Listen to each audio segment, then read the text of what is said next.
안녕하세요. 저는 바로 어머니와 상간남 사이에서 나온 혼일자입니다. 한때는 작가를 꿈꾸기도 할 정도로 글을 능통하게 썼었는데 그간의 세월이 오래되기도 하고 막상 제 사연을 쓰려고 보니 어디서부터 써야 할지 모르겠네요. 저는 현재 서울에 있는 어느 후미진 달동네 작은 단칸방에서 살고 있는 60대 노인입니다. 원래 가족은 아내와 딸 하나가 있었는데 지금은 다 안 보고 살고 있습니다. 사람의 인연은 때론 참으로 가볍더군요. 부부의 연은 말할 것도 없고 같이 있다 부르짖던 천륜조차도 간혹은 잘 지내는 이웃들보다도 별 볼 일 없을 때가 있습니다. 예전에는 우리 가족이 그렇단 얘기는 아니지만 다른 사람들이 그렇다고 합니다. 누군가는 인생은 60부터라고 할 정도로 요새 60대는 육안으로 나이를 가늠하기 힘든 만큼 젊으신 분들이 많으십니다. 그런 분들이 저는 참 부럽습니다. 저는 40대에 충격적인 일을 겪고 이 회생 불가능한 고통을 받아서 그런지 60대이지만 80대 가까이 되어 보일 정도로 많이 늙었습니다. 세월의 흔적인 주름은 그 사람이 어떤 삶을 살았는지를 알려준다는데 거울을 보면 전 스스로가 부끄럽고 흉측하게 이를 데 없어 가끔 모습에 치가 떨리기도 합니다. 태어나면서부터 제가 모두에게 재앙인 존재였다는 것을 모르고 산 것도 큰 죄입니다. 모든 건 제 부정한 어미로부터 시작되었습니다. 어미 역시 제대로 맘먹고 드러내면 제 인생만큼 역겹긴 마찬가지겠지요. 저는 어렸을 때 외아들로 부모님과 화목하게 살았다고 생각했습니다. 저희 아버지가 출판사 사장으로 근무했던 덕분에 전 책을 가까이서 접할 기회가 많아 자연스럽게 책과 가까이 지내게 되었고 글 쓰는 것도 좋아해서 일찌감치 진로를 결정했습니다. 제게 꿈을 심어준 아버지는 다정다감한 성격인 반면 어머니는 오히려 무뚝뚝하고 감정 표현을 잘 안 하시는 분이셨어요. 사근사근한 성격이 아니라서 어렸을 때부터 친엄마임에도 불구하고 벽이 있었습니다.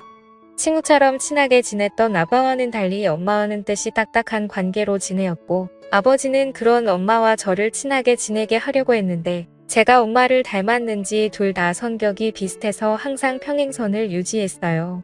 그러던 중 중학교 2학년 때인가 머리가 굵어지려 할 무렵 저는 친구네 집에서 놀다 오던 밤에 엄마와 오래전부터 저희 집에 드나들었던 아빠의 지인 후배가 여관에서 나오는 것을 발견했습니다. 믿을 수가 없더군요.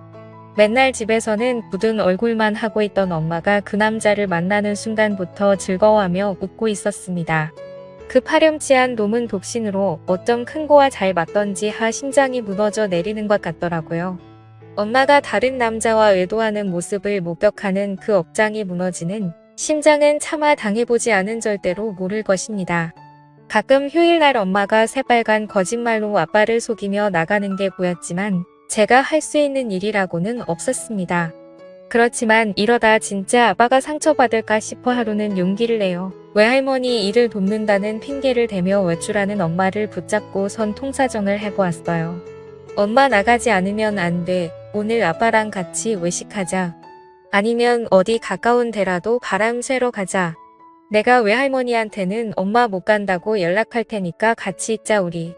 하지만 엄마는 절박한 눈빛으로 한참을 보다가 어깨를 토닥이고는 미안하다며 꼭 가봐야 한다고 기어이 나서더라고요. 외할머니 일을 돕는다면서 유난히 이 새빨간 입술에 뾰족 구두를 신고 나갔던 엄마였네요. 제가 말려서 될 일이 아니란 걸 깨달았습니다.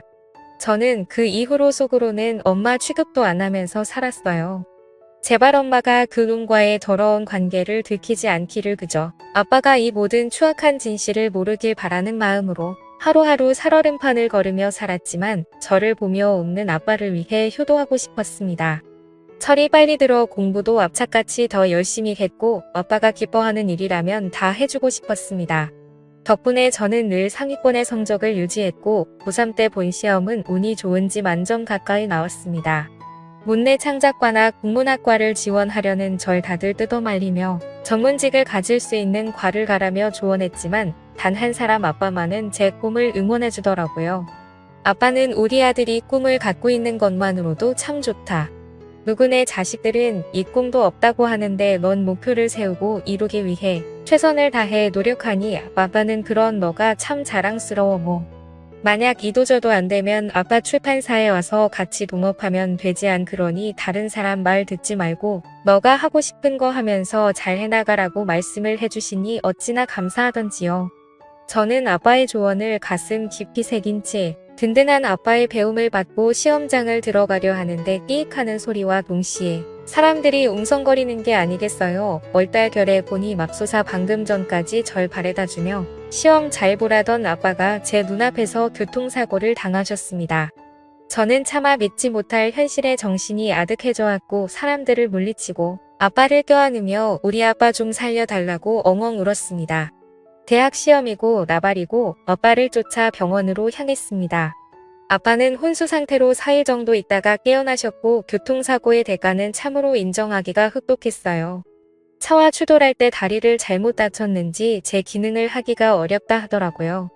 아빠는 절망하며 힘겨워했지만 애써 가족들에게 괜찮은 척하며 그 와중에도 제 포기해버린 대학 시험을 걱정하시며 진심으로 미안해하셨습니다. 저는 아빠의 손을 꼭 잡고 시험은 어차피 해마다 있으니 괜찮아요. 자신 없었는데 차라리 잘 됐죠 뭐. 1년 동안 공부 준비 더 열심히 해서 좋은 성적 거두면 되니까 아빠 몸이나 신경 쓰세요.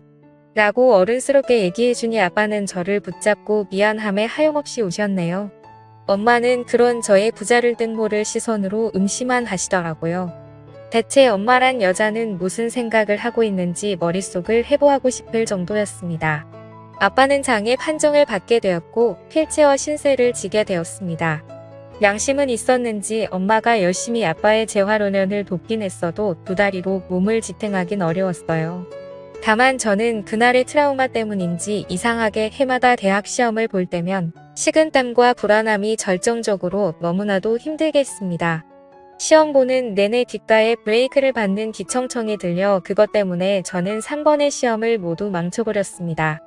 결국 저는 대학을 포기하게 되었어요.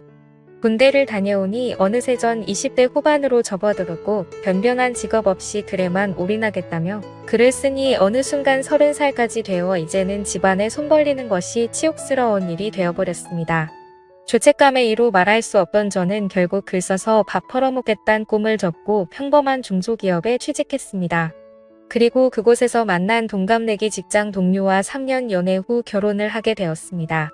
아내는 늦은 나이 때문에 아이를 빨리 가지려고 노력했지만 번번이 습관성 유산을 하게 돼버려 결국 직장을 그만두고 아이를 기다렸습니다. 아내는 회사를 그만둔 지 5년 만에 임신이 되었고 10달 후 예쁜 딸을 보게 되었어요. 하지만 기쁨이 채 가시지도 전에 우리에게는 또 다른 비극이 찾아왔습니다. 우리 아버지께서 당시 높은 지대에 있는 단독주택에 살고 계셨는데 아빠는 혼자 휠체어를 끌고 나왔다가 비탈길의 속도를 이기지 못하고 사고가 일어나 60대 중후반 이른 나이에 저 세상으로 떠나고야 말았네요. 아빠의 며 앞에서 얼마나 울었는지 모릅니다. 하지만 엄마는 독하게도 사람 갈 때 되었으니 간 것뿐이라며 눈물 한 방울 흘리지 않은 채 묵묵하게 장례식을 진행했고 손님들을 맞았습니다. 속으론 아무리 딴맘을 품고 있을지언정 겉으론 마마 상중 찾아온 손님 생각해서라도 슬픈 척하는 성의 정도는 보였으면 좋았을 걸 온갖 점남이가 떨어지더군요. 심지어 처갓집에서도 엄마의 이런 태도에 대해 의아하게 생각했는데 이런 뒷말들을 듣게 하는 것도 저는 너무나 짜증이 났습니다. 그러다가 상간남이 두꺼운 납작으로 조문객으로 찾아왔는데 우리 가정의 모든 비극이 저치로부터 시작된 것 같아 가만두고 싶지 않더군요. 나도 그놈도 멱살을 잡고 한바탕 하고 싶은 거 간신히 참고 버티고 있는데 또 둘이 나가대요. 얼마나 절절한지 그새를 못 참고 사람 시선을 피해 뒷분혐으로 만남을 가지는데 어떻게 사람으로서 배우자의 장례식에서까지 저럴 수가 있는지 엄마는 사람도 아니었습니다. 다 늙어서 무슨 추태인 건지 도저히 참을 수가 없더군요. 눈이 뒤집힌 저는 더러운 그것들을 끝내줄 요량으로 단단히만 뒤집고 뒤쫓아갔는데 태훈이에게 내가 사실 친아버지란 거 정말 평생 감추며 살 거야. 이젠 그 남자도 저 세상 갔으니 알아도 되지 않아 순간 제 귀를 의심했습니다. 친아버지라며 제 친아버지는 지금 장례식장에서 고인이 되신 분인데 제게 또 다른 친아버지가 있단 말입니까? 세상에 이게 무슨 소리던가요? 부들부들 몸이 떨려오는 제 귓가에 엄마의 음성이 이어들렸습니다. 자기가 태훈이한테 친구라는 걸 밝히고 싶은 심정은 알겠지만 벌써 태훈이 나이 40인데 이제 와서 밝히면 뭐 하겠어? 그냥 난 태훈이가 저 세상 간 그 사람이 자기 애비라고 알고 살았으면 좋겠어. 나한텐 악마 같은 짓을 했지만 그 사람이 태훈이한테 정을 많이 줬어야지. 물론 그 사람도 자기 자식이 아닌 걸 몰라서 잘해줬겠지만 라고 얘기를 했습니다. 분명 더러운 짓거리를 한 건 그들인데 제가 마치 불륜을 들킨 것 마냥 심장이 두근거리더라고요. 저는 예기치 못하게 그들의 공범이 되어 있었습니다. 사실 진짜 더러운 존재는 저였습니다. 저는 그들의 더러운 불륜의 씨앗이었고 제가 그토록 지켜주고 싶었던 아버지를 농락한 용서받지 못할 존재가 되었습니다. 털석 자리에 주저앉는 소리가 들렸던지 깜짝 놀란 그들은 넋이 나가 있는 저를 발견했고 모든 충격적인 사실을 듣고 절 보고는 둘 다 어쩔 줄 몰라 했습니다. 고통스러움에 몸이 말아들어 숨을 쉬기가 힘든 와중에 왜 이렇게 눈물이 쏟아지던지 흘러내린 정확한 눈물의 의미조차 모른 채 저는 한참 동안 이렇게 땅에서 뒹굴며 통곡했습니다. 아버지 장례식에선 눈물 한 방울 흘리지 않던 엄마가 그런 제 모습을 보고 덩달아 눈물을 떨어뜨리더라고요. 미안해 태훈아. 이런 식으로 알게 하고 싶진 않았는데 사실 내 아버지는 아무 소리 하지 마. 엄마는 어떻게 이렇게 한결같이 잔인할 수가 있어. 엄마는 악마야. 절대로 용서받지 못할 끔찍한 사람이라고. 나 엄마 죽어도 용서 못해. 이젠 우린 끝났어. 다신 보지 말아요. 이 지긋지긋한 악연 모두 다 끝내자고요 라고 하자 엄마는 입술을 깨물고는 억울한 듯 제게 항변했습니다. 잔인한 건 네 아버지 아니 그 사람이야. 내가 평생 어떻게 살아왔는 줄 알아? 살면서 일이 잘못되면 모든 원망을 나한테 쏟으면서 내 피를 말린 사람이야 그 사람이. 이혼해달라고 해도 죽도록 안 해주고 차마 말하기도 버거운 심한 말들로 날 아프게 하고 옆에서 감시하고 의심하면서 내 인생을 지옥으로 만든 사람이라고. 사고 이후로 몸이 불편해지고 회사 판 돈으로 사기당하고 말아먹고 재산이며 뭐며 다 없애버린 후 뒷감당은 나한테 지우고 그래서 내가 지금 보험을까지 하면서 이 나이 되도록 네 애비 빚에 허덕이고 있는데 이 정도면 네 아빠가 나한테 충분히 벌주고 있는 거 아니니? 저는 모든 할 말을 잃고 그냥 뒤돌아섰습니다. 저 따위 말을 지금 변명이라고 하는 건가요? 저더러 이해하라고 하는 겁니까? 아버지 장례식에도 제 존재 자체가 불순하고 죄스러워 차마 들릴 수가 없었어요. 멀리서나마 아버지 가는 길을 지켜보고서 무릎을 꿇어 비록 자격 없는 저이지만 아버지에 대한 마지막 예를 마쳤습니다. 아니나 다를까 아빠 돌아가신 후 3개월 좀 넘어서 엄마는 상간남이랑 살림을 합쳤습니다. 웃긴 건 뻔뻔스럽게도 제가 나갈 적만 골라 제 아내와 손녀를 만나러 자주 들렀다 하는데 백화점에서 비싸게 파는 아기 옷들 어머니께서 사왔다며 아내가 무척이나 좋아했어요. 허나 탐탁치 않았던 전 아내의 손에서 그 옷들을 빼서 가위로 찢어버렸습니다. 그러던 어느 날 어머니는 제가 집에 있는 줄도 모르고 버젓이 상간남과 집에 왔는데 물 만난 고기 마냥 아빠 돌아가신 후 상간남과 함께하는 삶이 즐거운지 아주 신수가 흔하다이다. 아내는 어머니께서 우리를 위해 준비해준 거라며 받은 돈 봉투를 내밀고는 딴에는 시어머니와 절 화해시킨답시고 노력했지만 전 보란 듯 아내의 손에 돈 봉투를 빼서 딱지 내리꽂듯 내팽개쳤네요. 그 모습을 본 상간남 나부랭이가 서류를 하나 내밀고 꼴값을 떨며 말하더군요. 나 돈 이전에 아버지처럼 내 꿈을 이루게 해주기 위해 노력하고 싶다. 습작한 것들을 보니 그래도 꽤 재능이 있는 편 같은데. 아비 노릇하는 게 아니라 너의 재능을 봐서 내가 책을 내주고 싶어 라고 짓거리는데 책이고 뭐고 그냥 꺼지라고 했습니다. 아내에게는 모든 것을 다 털어놓고 저는 그들하고 이절을 하고자 했어요. 하지만 아내는 도무지 제가 이해가 안 된다는 듯 그간 그들이 쳐놓은 공작에 걸려서 그랬는지 어머니와의 천년을 배반한 저만을 탓했습니다. 사실상 당신을 잘 키워주신 분이 긴 하지만 엄연히 따지면 돌아가신 아버님과는 아무 혈연관계가 없잖아. 그것 때문에 왜 진짜 천년관계인 친어머니를 끌어내려고 하는데 친아버지 친어머니 이제 다 만났는데 화합해서 행복하게 살 날만 남은 거 아니야. 돌아가신 아버지 집에서 당신 이런 마음 알아주기라도 해서 뭐 한 푼이라도 도움 준대.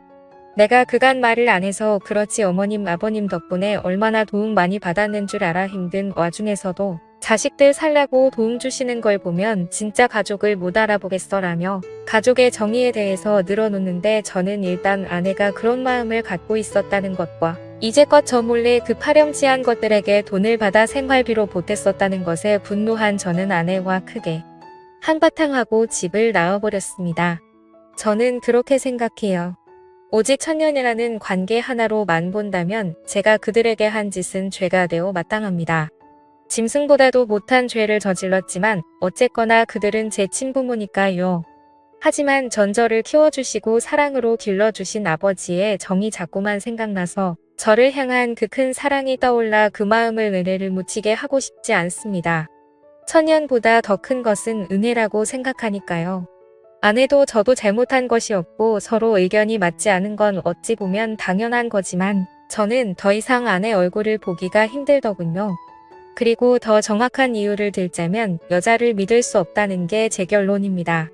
아내는 모르지만 혹여나 아내가 저 몰래 다른 놈의 아이를 임신한 게 아닐까. 저는 마음에 걸려서 몰래 유전자 검사를 했다가 친절하고 확인한 후 안심하고 또 그런 제 모습에 실망하고 아내와 딸에 대한 미안함이 밀려들어 한동안 방황하고 너무나 괴로웠습니다.